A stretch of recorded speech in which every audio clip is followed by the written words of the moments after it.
భగవంతుడు ఆ ప్రకృతి వారి ఆయుర ఆరోగ్య ఐశ్వర్యాలు మానసికమైన ప్రశాంతమైన గొప్ప సంతోషమైన కుటుంబాన్ని ఇవ్వాలని కోరుకుంటాం. సరే, ఇప్పుడు ఆ విషయం తర్వాత మన సీఎండి రాంబాబు గారి గురించి ప్రత్యక్షంగా నేను చెప్పేది లేకపోయినప్పటికీ ఇంతకుముందు ఇక్కడ ప్రసంగించిన చాలా మంది వక్తలు రాంబాబు గారి గురించి చెప్పారు. రాంబాబు గారి గురించి సైదుల్ గారు ఈ ఇద్దరు గురించి నాకు పరిచయం ఉంది. ఒక మ్యాక్సిమం ఒక నెల మినిమం రోజులలో వారి యొక్క జీవితం అనేక కష్టాలతో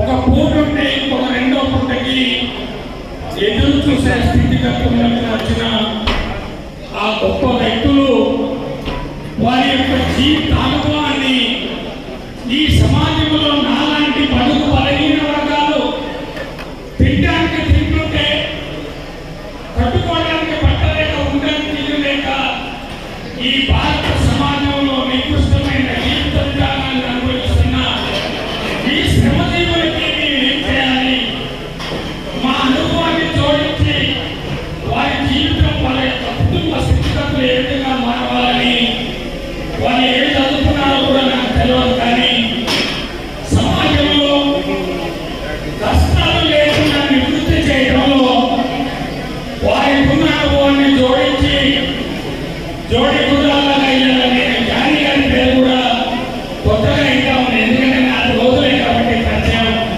నిజంగా ఈ త్రిమూర్తులు ఈ ఏమిటి సంస్థ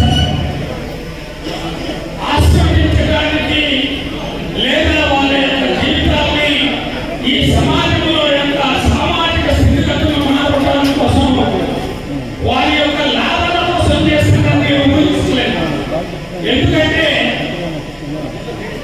వారి యొక్క ఓన్ శ్రీనివాస్ రెడ్డి గారి యొక్క జీవిత విధానాన్ని, దయాకర్ రెడ్డి గారి యొక్క ఆలోచన విధానాన్ని మార్గదర్శకంగా తీసుకున్నారు అనే ఒక డౌట్ వస్తారు.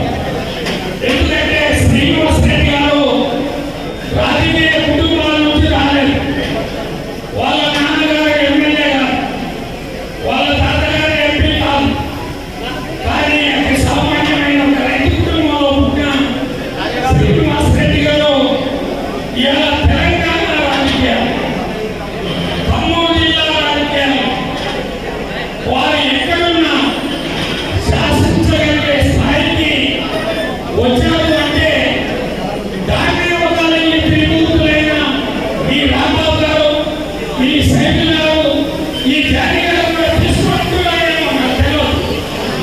ఆ ఆలోచనతోని మీరు కూడా ఈ రియల్ ఎస్టేట్ రంగాన్ని శ్రీనివాస్ రెడ్డి గారి రాజకీయ జీవితం కేంద్రీకరించడంలో మీరు రాజకీయాలకు అతీతంగా ఈ రియల్ ఎస్టేట్ అంటే నిజమైన సంపదని క్రియేట్ చేసే విషయాన్ని మీరు ఈ సంస్థలు కలిపి ఈ ఖమ్మం జిల్లానే ప్రథమ స్థానంగా తీసుకొచ్చి మీరు లాభాలు ఎట్లా ఆశించారు నాకు ఆ విషయం తెలుసు.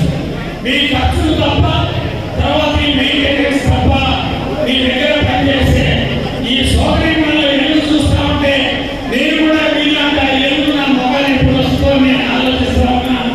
అయితే నేను కూడా కొంచెం ప్రకృతి పరంగా కళ తక్కువ కాబట్టి నేను వచ్చే 10వ వార్షికోత్సవానికి మీలాగనే నవ్వుతూ మీలాంటి కళాకారులు అంటే ఒక కళగల ముఖంగా నేను కూడా తయారయ్యే ఆలోచన చేస్తా.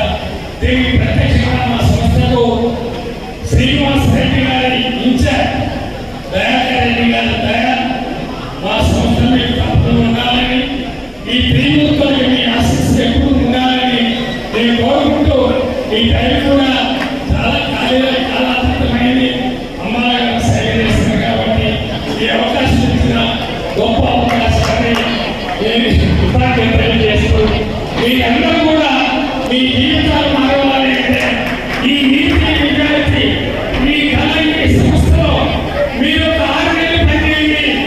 ఆ సలహాలు కూడా ఇక్కడ ఉన్న సీనియర్ డైరెక్టర్స్ నాకు ఈ సలహా ఇచ్చిన కొనే గారికి, ఈ పరిచయం చేసి మాట్లాడే అవకాశం ఇచ్చిన కొండయ్య